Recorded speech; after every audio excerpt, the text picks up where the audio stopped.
2026ஆம் ஆண்டு சட்டசபை தேர்தல் முடிவுகள் ரொம்பவே ஷாக்கிங்காகவும் சர்ப்ரைஸாகவும் இருக்குல்ல. நடக்க இருக்க போறதை நம்ம கேட்டோம்னா இன்னும் சர்ப்ரைசிங்காகவும் ஷாக்கிங்காகவும் ஆக வாய்ப்பு இருக்கு. இந்த முறை 2026ஆம் ஆண்டு தமிழ்நாடு சட்டசபை தேர்தலில் ரொம்ப சர்ப்ரைசிங்கா விஜய் அவர்கள் 105க்கும் மேற்பட்ட இடங்கள்ல முன்னிலையில இருக்காரு. இரண்டாவது இடமா டிஎம்கே மற்றும் கூட்டணியினர் சேர்ந்து 70க்கும் மேற்பட்ட இடங்கள்ல இரண்டாவது இடத்துல இருக்காங்க. மூணாவது இடமா ஏடிஎம்கே மற்றும் கூட்டணிகள் 50க்கும் மேற்பட்ட இடங்கள்ல முன்னிலையில இருக்காங்க. இந்த முறை தனிப்பெரும்பான்மை யாருக்குமே கிடைக்கல. அதனால தொங்கு சட்டசபை தான்.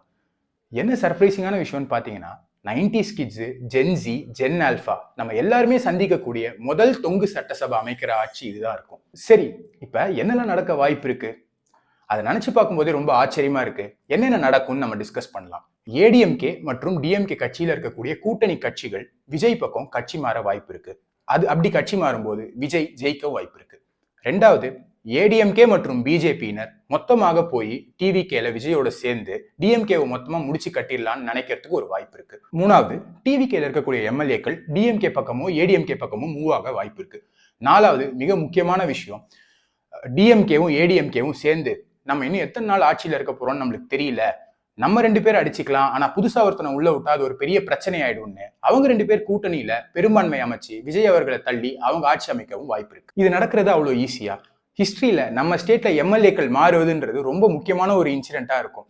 இன்ஃபேக்ட் சொல்லணும்னா நம்ம ஸ்டேட்ல இருக்கக்கூடிய கட்சிகள் அந்த எம்எல்ஏக்களை சேஃப்கார்ட் பண்ணி வச்சுக்கிறது, அவங்க வீட்டுல இருக்கக்கூடிய டைமண்டு, கோல்டு எல்லாத்தையும் சேஃப்கார்ட் பண்ணி வச்சுக்கிறதோட ரொம்ப கஷ்டம்னா பாத்துக்கோங்களேன்.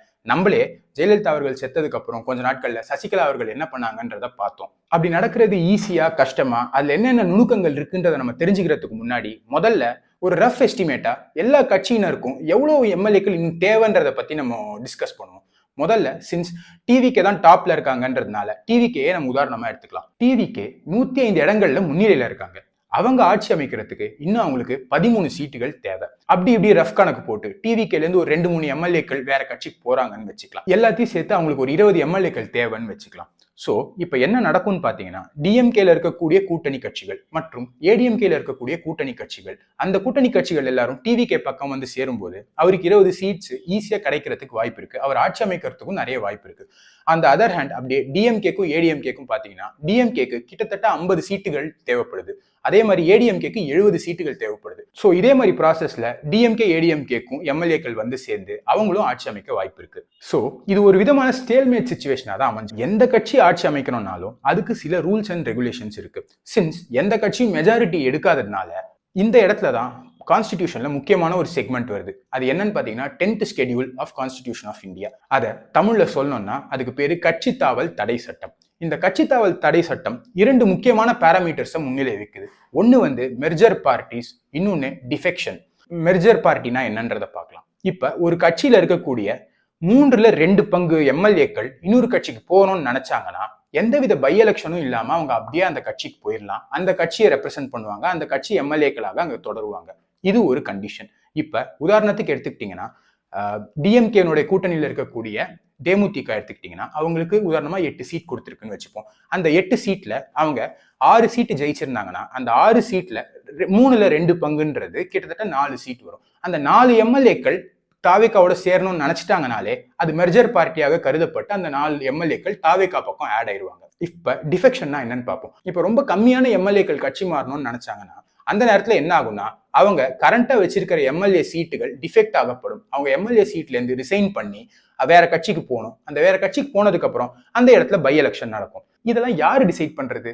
எப்படி இதெல்லாம் நடக்குதுன்னு நீங்க கேட்டீங்கன்னா அதுக்கு பதில் என்னன்னா, இப்ப ஒரு எம்எல்ஏ இந்த கட்சியில இருந்து இன்னொரு கட்சிக்கு போறாங்கன்னா அந்த கட்சியை சார்ந்த ஸ்பீக்கர் மற்றும் சேர்மேன் இவர்கள் தான் சேர்ந்து ஒரு சாரார ஒரு முடிவு எடுப்பாங்க. இப்ப மெர்ஜர் பார்ட்டியில 3/2 பங்கு கட்சி மக்கள் வேற கட்சிக்கு போகணும்னு நினைச்சிட்டாங்கன்னா அந்த நேரத்திலுமே சேர்மேன் அல்லது ஸ்பீக்கர் தான் முடிவு எடுப்பாங்க.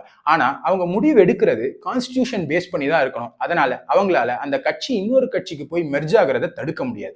இதுவே கம்மியான எம்எல்ஏக்கள் மட்டுமே இன்னொரு கட்சிக்கு போகணும்னு நினைச்சாங்கன்னா அந்த நேரத்துல டெசிஷன் மேக்கிங் முழுக்கவுமே ஸ்பீக்கர் கிட்டையும் சேர்மேன் கிட்டையும் தான் இருக்கு. அவங்க நினைச்சாங்கன்னா அவங்க சீட்டை டிஃபெக்ட் ஆக்கி அவர்களை எம்எல்ஏ சீட்ல இருந்து ராஜினாமா பண்ண வைக்கலாம். அப்ப என்ன ஆகும்? இவங்க போய் இன்னொரு கட்சியில சேர்ந்தாங்கன்னா ஒரு பை எலெக்ஷன் நடக்கும்.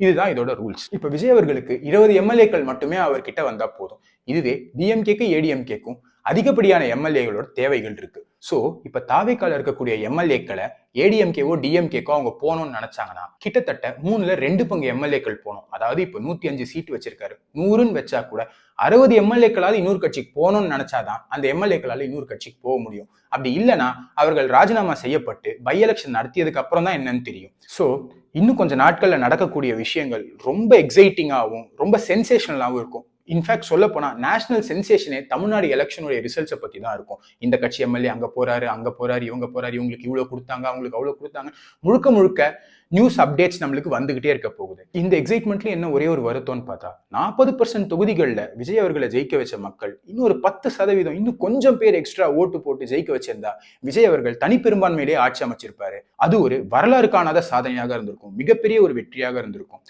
அது மிஸ் ஆனது தான் ஒரு விதத்துல வருத்தமா இருக்கு. நீங்களும் அந்த வருத்தத்தை ஷேர் பண்றீங்களா? கமெண்ட்ஸ்ல பதிவு பண்ணுங்க. நன்றி.